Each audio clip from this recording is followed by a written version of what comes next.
Ladies and gentlemen, boys and girls, welcome back to another video, and today we are going to be looking at my 1-year ceramics progression.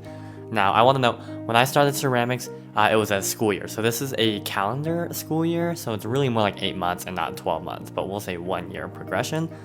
I started with the background of woodshop and then drawing. I never really did 3D art past that, so I really did start at the bottom. And then I spent about 15 hours a week for that entire 8 months in the ceramics shop. So that's about 15 hours a week, starting from, again, 0 to winning 2 art competitions. So let's get started. 1-year ceramics progression. Okay.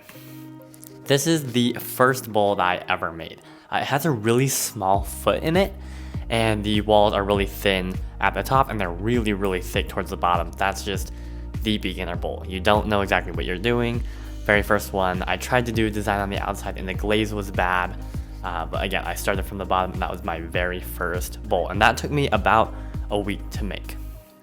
The next thing is these 3 bowls. You saw that video. That was probably around month 1 or 2 that I finished up these 3 bowls. I just made at least 20 bowls, just practicing the thickness and the foot and the techniques of getting these bowls correctly. And then I did that again with more bowls, and then experimented with these designs on the outside that I used with a rough metal kidney, and that's how I got these 3 bowls as well. It's just more practice, and that's still again in month 1-ish. After this is probably month 2. This is my largest bowl at the time, and this was a big milestone because throwing larger is exponentially harder. You have to deal with more clay, and then the walls want to fall, and there's more weight towards the bottom, so the clay just, again, it wants to flop even more with that spinning in the width, everything. It's much more difficult, and I even had to use my instructor to help me finish this off because it was so wiggly and I couldn't get it back, but this was a huge milestone for me. The glazing wasn't very good. The foot, like the very bottom of it, was not very good, but again, the technique was the larger bowl. After that, this is more like month 7 or 8. The time is not chronological order in this. I organized the pictures more to a category than exact timeline, so it'll change a little bit. But on this bowl right here, this is, again, month 7-ish. Really wide, and the issue with really wide and really low is the clay wants to fold on top of itself, or it just wants to like flop down, and it stretches out as it's spinning on the wheel. That's what is really difficult about this, again, with the weight and the width of the bowl. It had a really nice foot and really nice glaze, and I was really happy with it overall. After that, I made a big like pasta bowl because that was a gift for somebody. What makes this bowl actually more difficult than the last one is the foot is so much wider. So the bowl is actually very similar sizes, but because the foot is wider, there's so much more clay that you need to use in order to make this bowl. So I mean, I probably threw the past bowl with 5-6 pounds, and this one was a solid 8 or 9 pounds of clay just to compensate for all that thickness in the bottom. But the glaze came out really well, the outside design came out really well, and this just really shows if you make enough bowls, you're gonna get really good at it, and if you glaze enough and get enough practice, you're gonna get some really, really pretty bowls. After that, I started working on flower vases. This was more month 3. So after I started making those smaller bowls, and then I started flower vases. The only difference between the bowl and the vase is just thrown taller and the bowl is just thrown wider. I was experimenting with the glaze still, so it didn't come out perfect. Something about this piece also notably is that it was one of the first pieces that I spray glazed. And for those of you who don't know, most ceramics, like beginners, they just have a big bucket, like a 6 or 7 gallon bucket of glaze, and you just take the piece and dunk it in there. But with spray glazing, it has 2 benefits. You can get a varied thickness of glaze depending on what you want, and then also you don't need a big bucket of glaze because when you're dunking, the amount of glaze that you have must be larger than the actual height of the pot that you're dunking. Unlike with spray glaze, you can start with maybe like a quart. So it's a lot cheaper and easier for experimentation. After this one, experimented more with a bud vase type, and this was inspiration from Florian Gatsby. I watched a lot of his videos to learn how to spiral wedge and throw these different shapes. Again, spray glazing, practicing that, That was the only difference between this and the previous vase. After that, this is like a direct copy of Florian Gatsby's Bud vase. It's a single flower, just a cylinder with that smaller hole. It's just practice throwing something straight and smooth, and then folding in the rim to make that smaller bowl shape at the top. After that, I experimented with texture. Once I can throw consistent shapes, then I can really mess with the texture, and this was just using a rough metal kidney and scraping the outside as it spun on the wheel slowly. So that was kind of the progress right there. After that, I experimented with narrowing in the necks of the vase. Once you throw wide, it's harder to bring it back in, but it is possible. There are lots of videos out there on how to do that. This was just practicing more intricate shapes, because once you can make that cylinder type shape and like a normal standard vase shape, you want to experiment with manipulating the clay in different areas. This piece specifically just made me put into perspective that some vases can look more masculine and feminine than others. And I just thought that was really interesting. I hope I don't get canceled for that. The glaze was good on it, the throwing was really good, and the foot was nice. It just seemed to take different shapes, and that's where I started looking at my pieces as more of like art and not just, can I eat my cereal out of this or not. After that, this is a direct inspiration from Third Floor Ceramics. That's third with a 3. I saw this flower vase that he made, and that's experimenting with not just throwing the clay and then being done, but throwing it into a vase shape and then manipulating it past that. And that's where I learned that once you're done on the wheel, it doesn't mean that you're done with the piece. You can experiment with it more, and I thought it came out really well. After that, this is just more manipulating of Florian Gatsby's angular vases, and that's where the beauty of ceramics comes into play, is when you can just take an idea, copy it, or also change it yourself. That's really where I learned to be more creative, because I'm not the most creative person.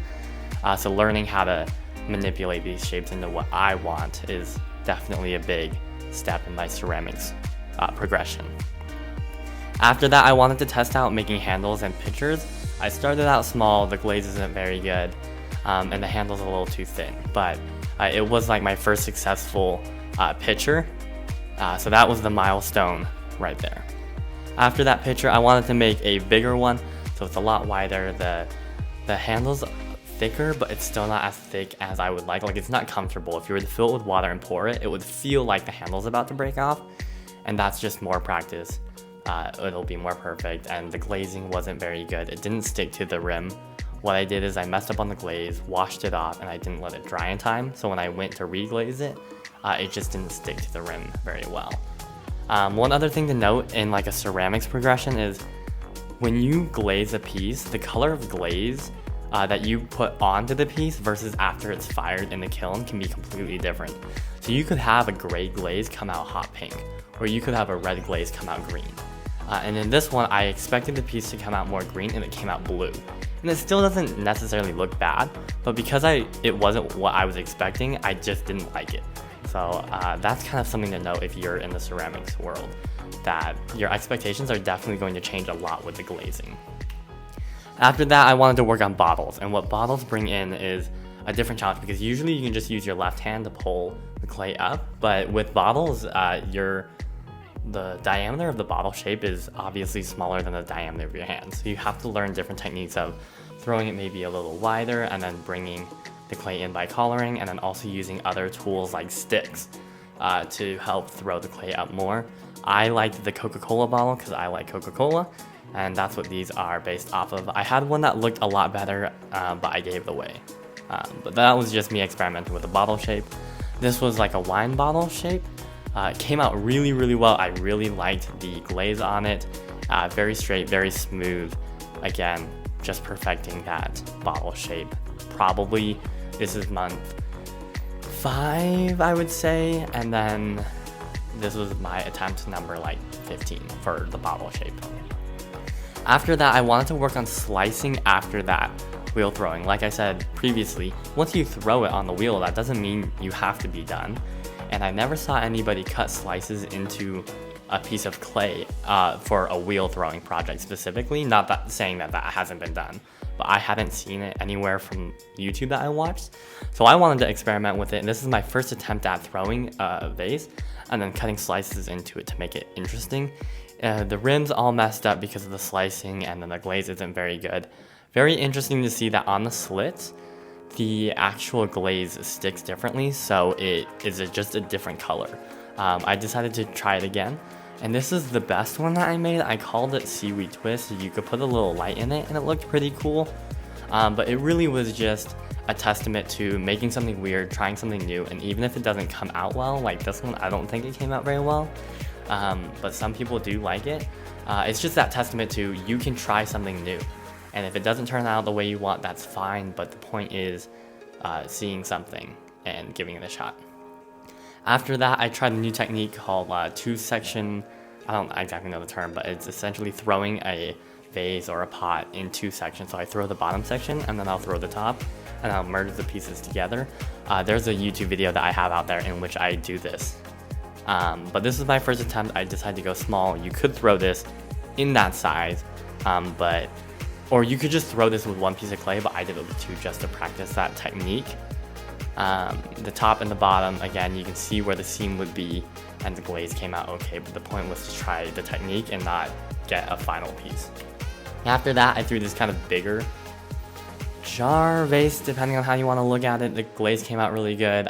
It was a two-sectional again, and the seam was hidden, and the goal is to hide the seam and make it so people think that you just threw it with one piece of clay. And again, why you would want to do that is if you use one piece of clay, it's heavier, it's harder to work with, and then sometimes the actual weight of the piece will crush it. So if you make a really, really large piece, you can't really do it with one piece of clay. You have to do it in sections. But this one came out really good. It's a testament to just practice. This was maybe my 4th attempt, and this was month. Again, probably 6 or 7. After that, just making it larger. They look about the same size in this picture, but they are drastically different sizes. I mean, this probably has a volume like 2 times as much as the previous one. Again, it's a 2-section. I didn't do as good at hiding the seam right there. As you can see, you could probably figure out where it would be, but it's experimenting with painting on the glaze. The foot came out really nice. The rim was a little too thin, but that's okay. But it's just me practicing that 2-section process on a larger scale. After that, this was maybe one of the better ones I ever had. I sold this to Corner Canyon, so it's displayed up there if you want to take a look at it, but it is just another 2-part vase with a really nice foot, really nice rim. The thickness is really good. You can't see where the seam is, and the glaze came out really, really nice, so I was really happy with this vase. After that, I named this one Dumpling, and I sold this to someone, but it looked very nice in person. In here, the glaze doesn't look perfect, but it's very smooth, very round. Really practicing with that 2-section vase to make it as wide as possible and round, because that's the benefits of throwing in 2 sections is you can throw super, super wide and super large without having to worry about the clay falling in on top of itself. But I named this one Dumpling. After that, I came out with this vase right here. It's one of my better vases. It's a 2-part vase where the very bottom right here is thrown with one piece of clay, and the top right here is thrown with another piece of clay. The glaze came out really well. I tried this zigzag paint pattern, and I still have this one, and I really like it. After that, this is a testament to just practice and making something larger. This is made smoother and nicer and more precisely than this one, but this one is drastically larger. I would say the bottom to height of this vase is the bottom to height of just roughly 2/3 of the vase. This vase is massive. It's probably about 2 feet, 2.5 feet tall. It's a really tall vase, but it wasn't made super well. You can see that the clay kind of buckles and curves. It's not straight. It was just me pushing my limbs to see how large of a vase that I could make. After that, this is the first piece that I won the art competition with. Note that this piece was made around month 5. And at that point, I had enough skill to make all these sections and practice stacking all the little sections on top of each other and then merging them. But I didn't have enough skill to make a finish as nice as this one, or or this one per se. So I knew going into this competition that I had to make something big because my audience was the public, and while there were judges, most of the feedback was from the public, and they just like to see something really big and really tall. And I knew that if my piece was the largest piece in the display case, it would attract more eyes than a really nice piece that was roughly this size.